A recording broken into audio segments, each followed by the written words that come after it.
It is this crystallization of a direct conflict between primordial and seal sentiments, this longing not to belong to any other group, that gives to the problem variously called tribalism, parochialism, communalism, and so on. A more ominous and deeply threatening quality than most of the other. Also very serious and intractable problems the new states face.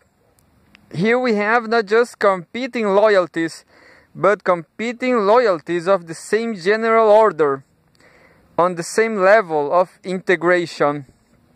There are many other competing loyalties in the new states, as in any state, ties to class, party, business, union, profession, or whatever.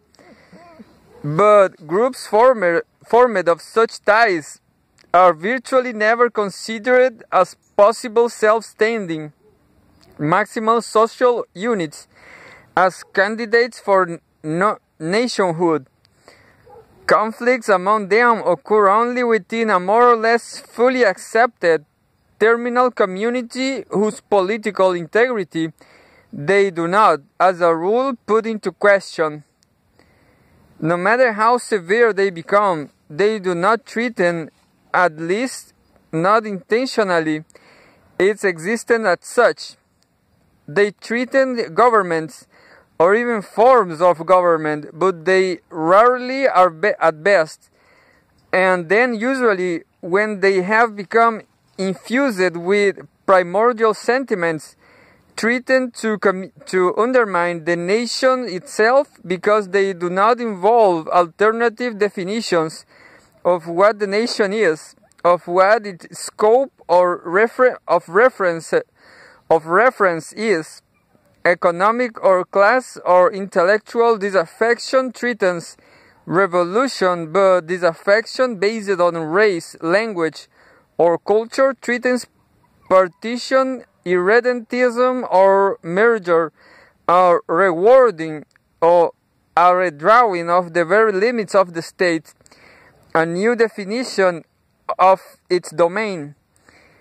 Civil discontent finds its natural outlet in the seizing, legally or illegally, of the state apparatus. Primordial discontent strives more deeply and is satisfied less easily. If severe enough, it wants not just Sukarnos or Nerus or Moulay Hassan had, it wants Indonesia's or India's or Morocco's. The actual foci around which such discontent tends to crystallize are various, and in any given case several are usually involved concurrently, sometimes at cross purposes with one another.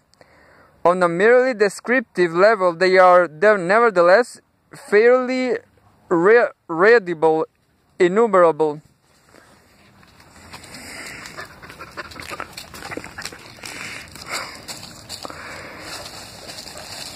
Assumed bow ties. Here the defining element is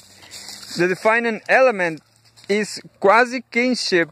Quasi because kin units formed around non-biological relationships. Extended families, lineages, and so on are too small for even the most tradition bounds to regard them as having more than limited significance, and the reference is consequently to a notion of untraceable but yet sociologically real kinship, as in a tribe, Nigeria, the Congo, and the greater part of sub-Saharan Africa are characterized by a prominence of this sort of primordialism, but so also are the nomads or semi-nomads of the Middle East, the Kurds, Baluchis, Pathans, and so on. the Nagas, Mundans, Santals, and so on of India, and most of the so-called hill tribes of Southeast Asia. Race. Clearly, race is similar to assumed kinship in that it involves that ethnobiological theory. But it is not quite the same thing. Here the reference is to phenotypical physical features, especially of course skin color, but also facial form, stature, hair type, and so on, rather than any very definite sense of common descent as such. The communal problems of Malaysia in large part focus around this sort of differences between, in fact, two phenotypically very similar Mongoloid peoples. Negritude clearly draws much, though perhaps not all, of its force from the notion of race as a significant primordial property, and the pariah commercial minorities, like the Chinese in Southeast Asia or the Indians and Lebanese in Africa, are similar demarcated. Language. Linguism, for some yet to be adequately explained reasons, is particularly intense in the Indian subcontinent, has been something of an issue in Malaysia, and has appeared sporadically elsewhere. But as language has sometimes been held to be the altogether essential axis of nationality conflicts, it is worth stressing that linguism is not an inevitable outcome of linguistic diversity, as indeed kinship, race, and the other factors to be listed below. Language differences need not in themselves be particularly divisive. They have not been so far the most part in Tanganyika, Iran, not the new state in the strict sense, perhaps the Philippines, or even in Indonesia, where despite the great confusion of tongues, linguistic conflict seems to be the one social problem the country has somehow omitted to demonstrate in extreme form. Furthermore, primordial conflicts can occur where no marked linguistic differences are involved, as in Lebanon among the various sorts of Batak speakers in Indonesia, and to a lesser extent perhaps between the Fulani and Hausa in northern Nigeria region. Although a factor nearly everywhere, regionalism naturally tends to be especially troublesome in geographically heterogeneous areas. Tonkin, Annan, and Cochin in proportionate Vietnam, the two baskets of the long pole, were opposed almost purely in regions terms, sharing language, culture, race, and so on. The tension between East and West Pakistan, now separated into Bangladesh and Pakistan, involved differences in language and culture too, but the geographic element was of great prominence owing to the territorial discontinuity of the country. Java versus the other islands is in archipelagic Indonesia, and the northeast versus the west coast in mountain dissected Malaysia. The other examples in which regionalism has been an important primordial factor in national politics. Religion. Indian partition is the outstanding case of the population of this type of attachment, but Lebanon, the Christian Karens, and the Muslim Arakanese in Burma, the Toba Bataks, Ambonese, and Minahassans in Indonesia, the Moros in the Philippines, the Sikhs in Indian Punjab, and the Ahmadiyas in Pakistan, and the Hausa in Nigeria are other well-known examples of its force in undermining or inhibiting a comprehensive civil sense. Custom. Again, differences in custom for a basis of a certain amount of national disunity almost everywhere are of special prominence in those cases in which an intellectually and or artistically rather sophisticated group sees itself as a bearer of a civilization amid a largely barbarian population that would be well advised to model itself upon it. The Bengalis in India, the Javanese in Indonesia, the Arabs as against the Berbers in Morocco, the Amhara in another all-new state, Ethiopia, and so forth. But it is important also to point out that even vitally opposed groups may differ rather little in their general style of life. Hindu Gujaratis and Maharashtrians in India, Baganda and Bujoro in Uganda, Javanese and Sudanese in Indonesia. And the reverse holds also. The Balinese have far and away the most divergent patterns of customs in Indonesia, but they have been so far notable for the absence of any sense of primordial discontent at all.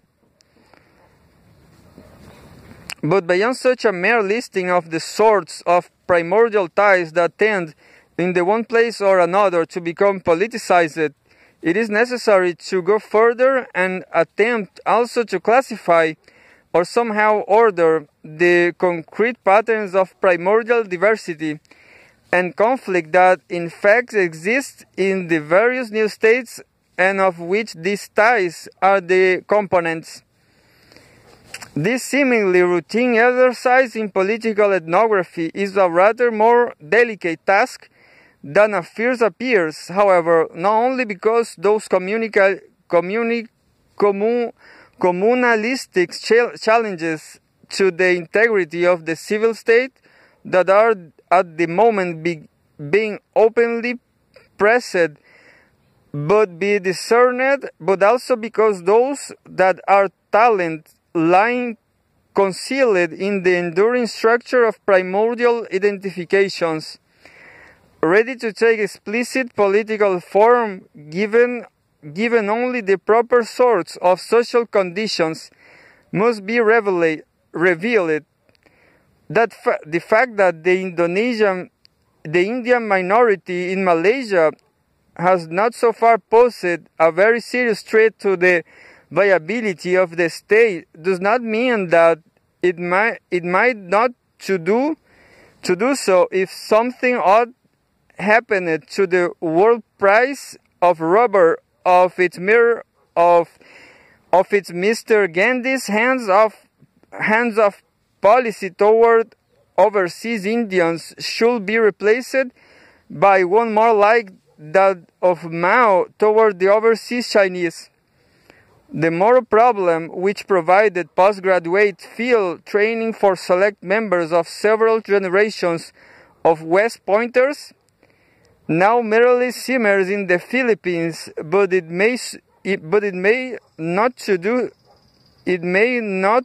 do so forever. The free Thai movement seems dead at the moment, but it could revive with a change in Thailand's foreign policy, or even with patent success in Laos. Iraq's Kurds, several times ostensibly mollified, continue to show signs of restlessness, and so on. Primordially based political solidarity have a deeply abiding strength in most of the new states, but it is not always an active and immediately apparent one. Initially, a useful analytic distinction can be made with respect to this matter of classification between those allegiances that operate more or less wholly within the confines of a single civil state and those that do not but which run across them. Or put somewhat differently, one can contrast those cases in which the radical tribal, linguistic, and so on reference groups that is charged with a corporate sentiment of oneness is smaller than the existing civil state, and those where it is larger, or at least transcends its borders in some fashion. In the first instance, primordial discontent arises from a sense of political suffocation. In the second, from a sense of political dismemberment. Current separatism in Burma, Ashanti in Ghana, or Baganda in Uganda are examples of the former. Pan-Arabism, Greater Somaliism, Pan-Africanism of the later. Many of the new states are plagued by both these sorts of problems at once. In the first place, most interstate primordial movements do not involve entire separate countries, as the pan movements at least tend to do, but rather minorities scattered through several. For example, the Kurdistan movement to unite Kurds in Iran, Syria, Turkey, and the Soviet Union, perhaps the most unlikely to succeed political movement of all time. The Abaco movement of the late Mr. Kasuvubu and his Republic of the Congo and Angola allies. The Dravidistan movement, insofar as it comes to see itself as extending across Palk Strait from South India into Ceylon. The movement, or perhaps it is so far only a formless sentiment for a unified and sovereign Bengal, Greater Bangladesh, independent of both India and Pakistan. And there are even a few classical irredentist-type problems scattered among the new states. The Malaysian in South Thailand, the Pashto speakers along the Afghan border of Pakistan, and so on. And when political boundaries become more firmly established in sub-Saharan Africa, there will be a great many more of them. In all these cases, there is or there may develop both a desire to escape the established civil state and a longing to reunite a politically divided primordial community. In the second place, interstate and intrastate primordial attachments often cross-cut one another in a complex network of balanced. If most precariously balanced commitments. In Malaysia, one of the more effective binding forces that has, so far at least, held Chinese and Malays together in a single state despite the tremendous centrifugal tendencies the racial and cultural difference generates, is the fear of the part of either group that should the federation dissolve, they may become a clearly submerged minority in some other political framework. The Malays through the turn of the Chinese to Singapore or China, the Chinese through the turn of the Malays to Indonesia. In a similar way, in Ceylon, both the Tamils and Sinhalese managed to see themselves as minorities. The Tamils because 70% of the Ceylonese are Sinhalese. The Sinhalese because the 8 million of them in Ceylon are all there are. While in addition to the 2 million Tamils on the island, there are 28 million more in South India. In Morocco, there was tended to be both a within-state split between Arab and Berber, and an